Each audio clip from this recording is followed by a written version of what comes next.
കൊല്ലം Sasthamkotta police സ്റ്റേഷനിൽ അതിക്രമം നടത്തിയ ഡിവൈഎഫ്ഐ പ്രവർത്തകർക്കെതിരെ പോലീസ് കേസെടുത്തു. 4 ഡിവൈഎഫ്ഐ പ്രവർത്തകർക്കെതിരെ ചുമത്തിയിരിക്കുന്നത് ദുർബല വകുപ്പുകളാണെന്ന ആക്ഷേപം ഉയർന്നിട്ടുമുണ്ട്. ഷമീറുണ്ട് കൊല്ലത്ത് നിന്ന് വിവരങ്ങളുമായി. ഷമീർ, പോലീസ് സ്റ്റേഷൻ ആക്രമിച്ച ഡിവൈഎഫ്ഐ പ്രവർത്തകർക്കെതിരെ പോലീസ് എഫ്ഐആർ ഫയൽ ചെയ്തിരുന്നില്ല എന്ന പേരിൽ നമ്മൾ 2 ദിവസം മുമ്പ് ഒരു വാർത്ത നൽകിയിരുന്നു. ഇപ്പോഴിതാ ദുർബല വകുപ്പുകൾ ചുമത്തി അവർക്കെതിരെ കേസെടുത്തിരിക്കുന്നു. അതിന് ആക്ഷേപവും ഉയരുന്നുണ്ട്. എന്തൊക്കെയാണ് ഇതിലെ വിശദാംശങ്ങൾ? കഴിഞ്ഞ ദിവസമാണ് ശാസ്താംകോട്ടയിലെ ഒരു ക്ഷേത്രത്തിലെ ഉത്സവം ബന്ധപ്പെട്ട് ചില തർക്കങ്ങൾ ഉണ്ടാവുകയും അവിടെ സംഘർഷം ഉണ്ടാവുകയും ചെയ്തു. ഇതുമായി ബന്ധപ്പെട്ട് BJP പ്രവർത്തകരെയും ഡിവൈഎഫ്ഐ പ്രവർത്തകരെയും RSS പ്രവർത്തകരെയും പോലീസ് സ്റ്റേഷനിലേക്ക് വിളിച്ചു വരുത്തിയിരുന്നു. ഇതിൽ CPM പ്രവർത്തകരെ വിളിച്ചു വരുത്തി, ഡിവൈഎഫ്ഐ പ്രവർത്തകരെ വിളിച്ചു വരുത്തി അകത്തിരുത്തി പോലീസ് സംസാരിക്കുന്ന നിലയിലാണ് ഒരു സംഘം ഡിവൈഎഫ്ഐ പ്രവർത്തകർ സ്റ്റേഷനുള്ളിലേക്ക് കടന്നത്.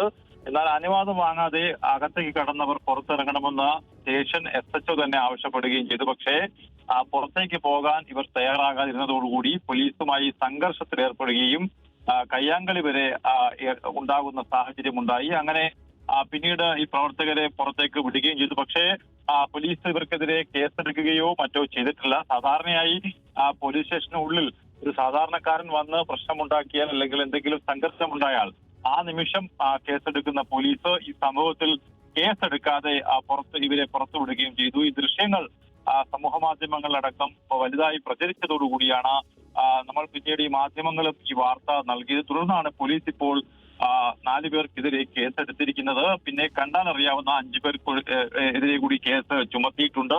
എന്തായാലും ജനപ്രതിനിധികൾ അടക്കമുള്ള ആളുകളാണ് ഇത്തരത്തിൽ സ്റ്റേഷൻ കയറി അക്രമം ഉണ്ടാക്കിയത്. ഈ കേസെടുത്തതിൽ 4 പേരിൽ ചിലർ ജനപ്രതിനിധികളാണെന്നും ഇപ്പോൾ അറിയാൻ കഴിയുന്നു. എന്തായാലും പോലീസ് ഈ സംഭവത്തിൽ ദുർബല വകുപ്പുകൾ ചുമത്തിയെങ്കിലും കേസെടുത്തിട്ടുണ്ട്. ഇപ്പോൾ സരിക. ശരി, കൊല്ലത്ത് നിന്ന് ഷമീറാണ് വിവരങ്ങൾ നൽകിയത്. മറ്റൊരു വാർത്തയിലേക്ക്